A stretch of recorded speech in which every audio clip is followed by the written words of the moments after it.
सुदर्शन चक्रधारी मधुसूदन शांति दूत वासुदेव श्री कृष्ण पधार रहे हैं।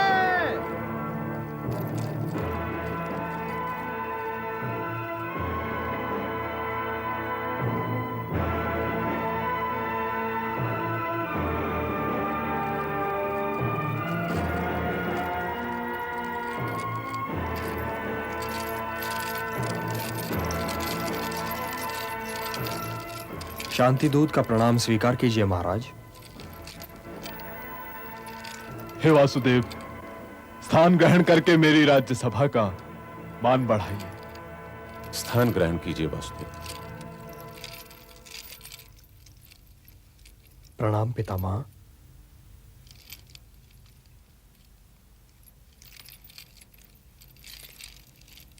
विराजिए, विराजिए तातश्री।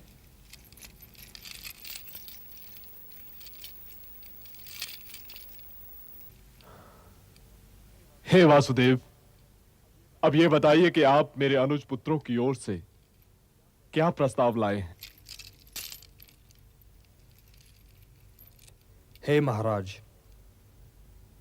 गंगापुत्र भीष्म को प्रणाम करने के उपरांत मैं ये निवेदन करना चाहता हूं कि मैं किसी की ओर से कोई प्रस्ताव लेकर नहीं आया हूं।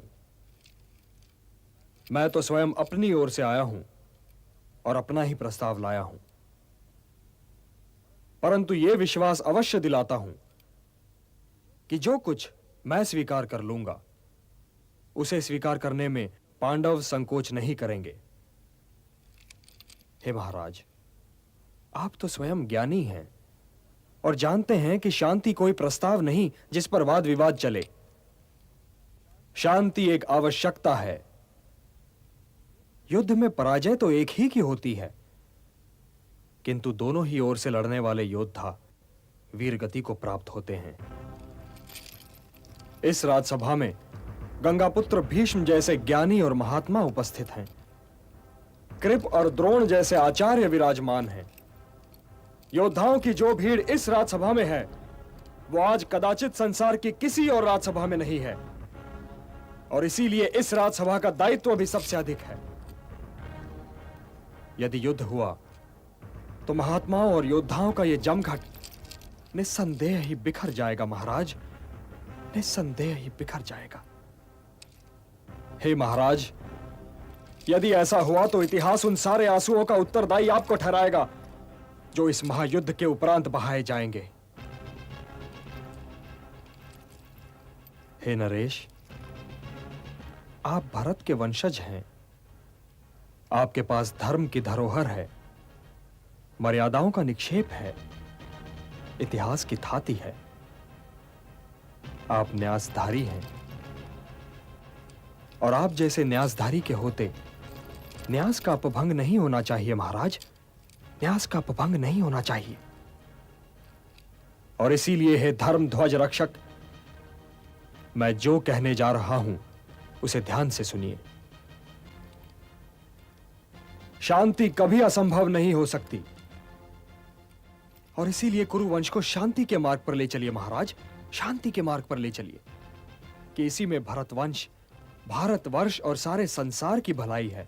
इतिहास गंधार नरेश शकुनी से यह नहीं पूछेगा कि इन्होंने द्यूत क्रीड़ा में कपट क्यों किया था, क्योंकि वो कपट आपकी सभा में हुआ था महाराज।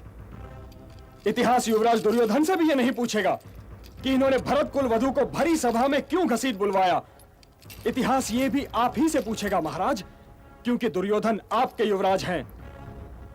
इतिहास दुशासन से भी यह नहीं पूछेगा कि इन्होंने दुर्योधन के कहने पर भरत कुल वधु द्रौपदी का वस्त्र हरण करने की असभ्यता क्यों दिखाई।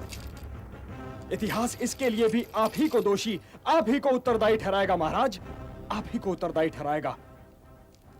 इसलिए यह जान लीजिए कि शांति का कोई विकल्प नहीं है। युद्ध तो कदाचित कोई नहीं चाहता केशव। यदि कोई युद्ध नहीं चाहता पितामह, तो फिर यह कदाचित क्यों? कदाचित यह तो आप भी जानते हैं पितामह, और मैं भी, कि युद्ध चाहने वाले इधर भी हैं और उधर भी। इसलिए आज कदाचित जैसे शब्दों को इस राज्यसभा से निकाल दीजिए पितामह। क्योंकि कदाचित जैसे शब्दों की छाया में शांति की बात नहीं हो सकती।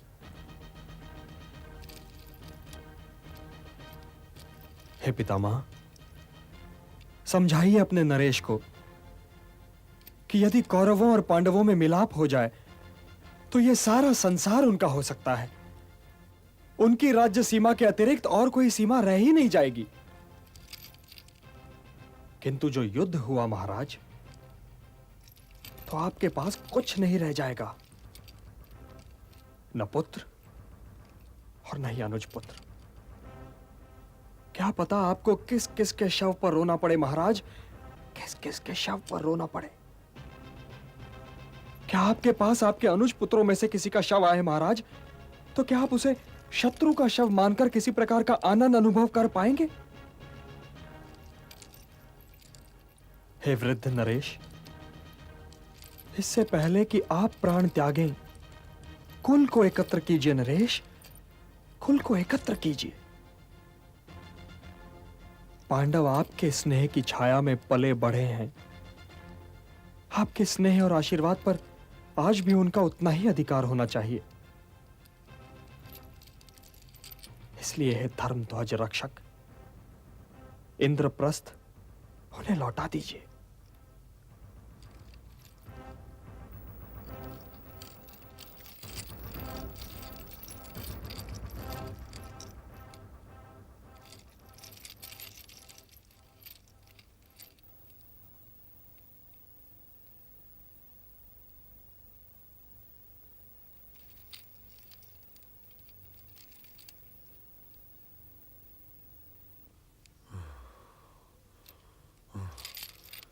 वासुदेव, मुझे यह शांति प्रस्ताव स्वीकार नहीं है।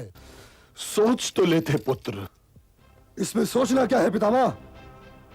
पर्ण के अनुसार उन्हें 12 बरस के वनवास को स्वीकार कर लेना चाहिए था, और वे राज मांग रहे हैं। अपनी नात की आंच को धीमी करो दुर्योधन, धीमी करो।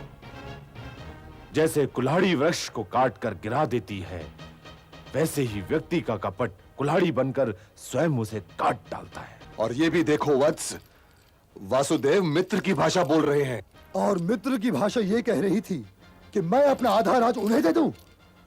यदि ये मित्रता है तो मुझे शत्रुता की परिभाषा समझाइए पितामह। शत्रु वो है युवराज जो किसी योद्धा को किसी अनुचित युद्ध के लिए भड़काए। जो कुछ भी वासुदेव ने कहा वही धर्म है। इंद्रप्रस्थ तो मैं कभी नहीं दूंगा कुलगुरु। हाँ, यदि वासुदेव के पास कोई और प्रस्ताव हो तो मैं उस पर विचार कर सकता हूं।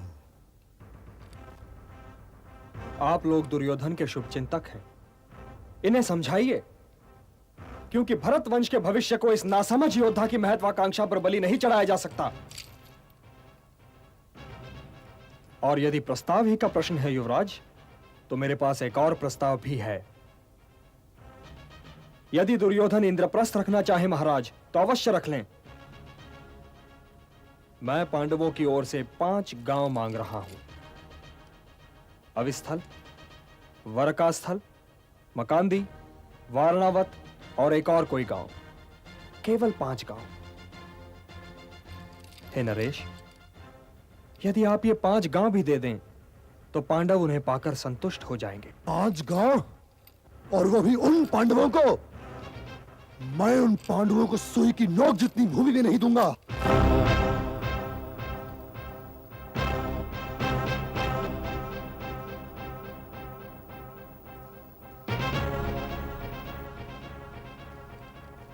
हे दुर्योधन, अपनी माता श्री शिव भक्तिनी गांधारी को अपने शव पर विलाप करने के लिए क्यों आमंत्रित कर रहे हो? वासुदेव, यदि तुम दूत न रहे होते तो तुम्हारी ये कहने पर दुर्योधन।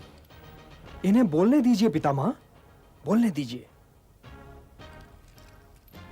यदि मैं दूत न होता तो क्या कर लेते युवराज? यूं मेरी माता श्री की बात करने पर मैं तुम्हारी जीभ खींच लेता और तुम्हें बंदी बनाकर कारागृह में डाल देता। राजदूत को बंदी बनाओगे युवराज? उस अतिथि को बंदी बनाओगे जिसके स्वागत के लिए कुरुश्रेष्ठ गंगापुत्र भीष्म और आचार्य श्रेष्ठ द्रोण और कृप गए थे? हे अहंकारी दुर्योधन, यदि हमें बंदी बना सकते हो तो अवश्य प्रयत्न करके देख लो।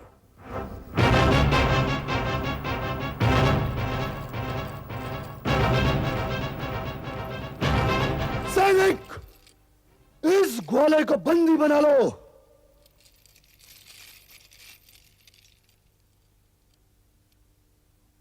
अरे मूर्ख, क्या कर रहा है?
विश्व रूप दिखला रहे विश्वंभर भगवान,